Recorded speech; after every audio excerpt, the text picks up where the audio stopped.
After the war that toppled the capital, Panem was left in ruins, yearning for a fresh start. The Mockingjay, the ultimate symbol of hope and rebellion, had fulfilled its purpose.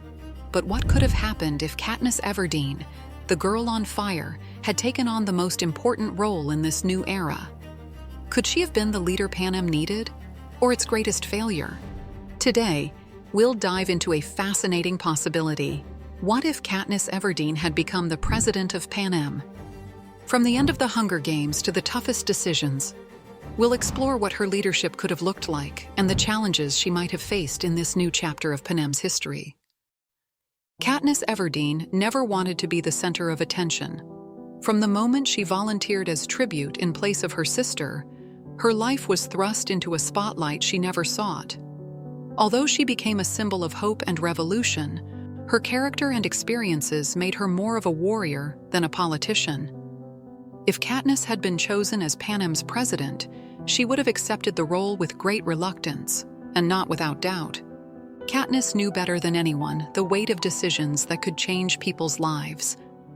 After the Hunger Games and the rebellion, the trauma of losing friends, allies, and innocent lives would have followed her like a shadow. Her aversion to politics and distrust of authority figures could have posed a major obstacle to fulfilling the role of leader. In this sense, her self-perception as someone unfit to lead would have complicated her relationship with both the government and the people. Katniss wasn't someone who inspired through eloquent speeches like Alma or even Snow. Her leadership was always quiet, yet powerful, grounded in her actions and her willingness to sacrifice. As president, this style would have come with both advantages and disadvantages. Her authenticity and simplicity would have earned her the loyalty of the people. For the districts, seeing a president who truly understood their suffering would have been a radical shift after years of capital manipulation. But politics requires more than actions. It demands diplomacy, strategy, and negotiation skills. Katniss would have relied heavily on more experienced allies, such as Paylor or Plutarch, which might have made her seem more like a symbolic figure than a practical leader. One of Katniss's most important priorities as President of Panem would have been seeking justice for the oppressed and repairing the damage caused by decades of exploitation and violence.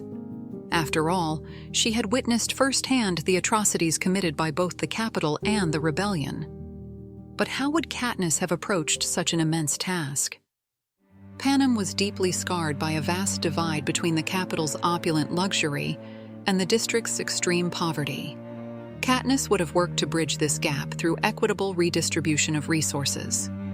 She would likely have ordered the capital's warehouses opened, distributing food, medicine, and essential supplies to the hardest-hit districts, such as 11 and 12. She would have prioritized the creation of education and training programs for the professions the districts needed and provided incentives to rebuild local industries. On the other hand, she would have advocated for a justice system that prioritized restoration over revenge. Despite witnessing the capital's cruelty firsthand, she understood that blind violence would never solve Panem's problems. Key figures from the old regime, those responsible for the Hunger Games and systemic oppression, would likely have faced public trials. However, Katniss would have rejected violent purges, learning from Alma's mistakes. Deciding how to deal with the capital's former leaders would have been one of her toughest choices. Taking a less punitive approach would have drawn criticism from those demanding harsher retribution, creating inevitable tensions. At the same time, she would have worked to eliminate discrimination between districts. For generations, the districts had been divided and ranked, with some considered more valuable than others, like 1 and 2, while the rest were exploited. Katniss would have strived to break down these divisions. Of course, implementing such reparations would not have been easy, and she would have faced numerous challenges. Capital citizens, accustomed to luxury, might have resisted resource redistribution, feeling punished for their government's crimes. The tensions between the districts and the capital would not have disappeared overnight. Rebuilding trust would have taken years, maybe decades. Scarred by her own pain, Katniss would have spearheaded a monumental effort to heal Panem's wounds. Though the journey wouldn't have been perfect, Her vision of justice, equality, and dignity for all would have served as a beacon of hope for its citizens. However, the scars of oppression and war would not have healed easily, leaving one lingering question: what would have happened to the Hunger Games? One of Katniss's first and most critical actions as president would have been the complete abolition of the Hunger Games. To her, these events weren't merely tools of capital oppression. They were a deep scar on Panem's soul. But ending the games required more than simply declaring them illegal. It was essential to transform the culture that had allowed them to exist and to ensure they could never happen again. The arenas of the Hunger Games, repurposed into horror museums by the Capitol, stood as symbols of oppressive power and institutional cruelty. Katniss would have ordered their immediate destruction as a symbolic act of closure and justice.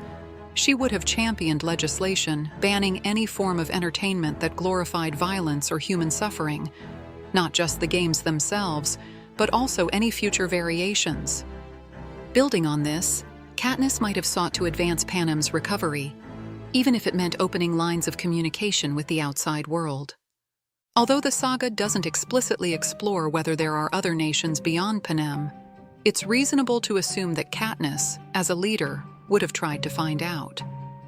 A key priority for the new government might have been sending explorers beyond Panem's borders, in search of other civilizations or habitable territories.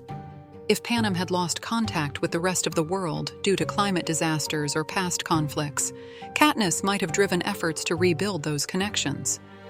She would likely have worked to establish treaties of cooperation with other nations, exchanging resources and knowledge to aid Panem's reconstruction and strengthen its economy. However, the scars of oppression and war would have made Katniss deeply cautious about international politics. Other nations might have viewed Panem as unstable, scarred by years of tyranny and civil war.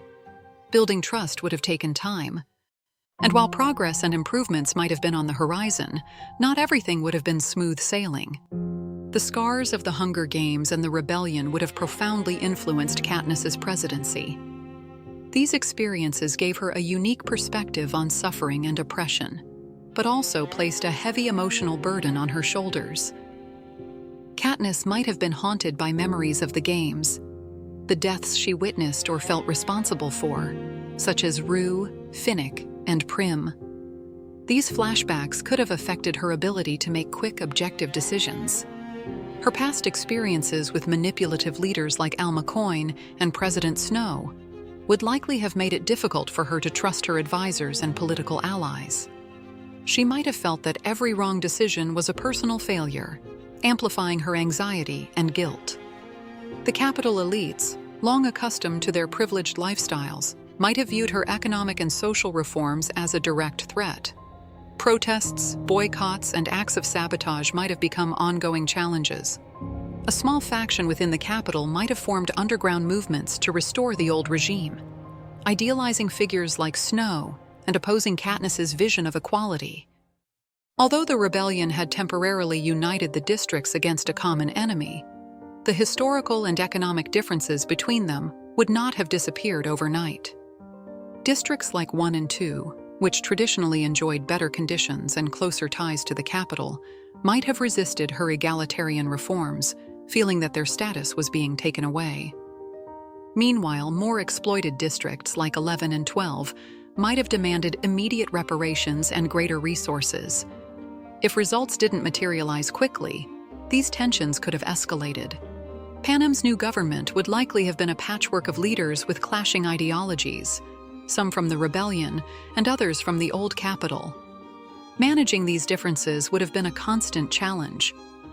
Leaders like Paler might have pushed for a firmer, more authoritarian approach, while others, like Plutarch, might have advocated for a more gradual and diplomatic strategy.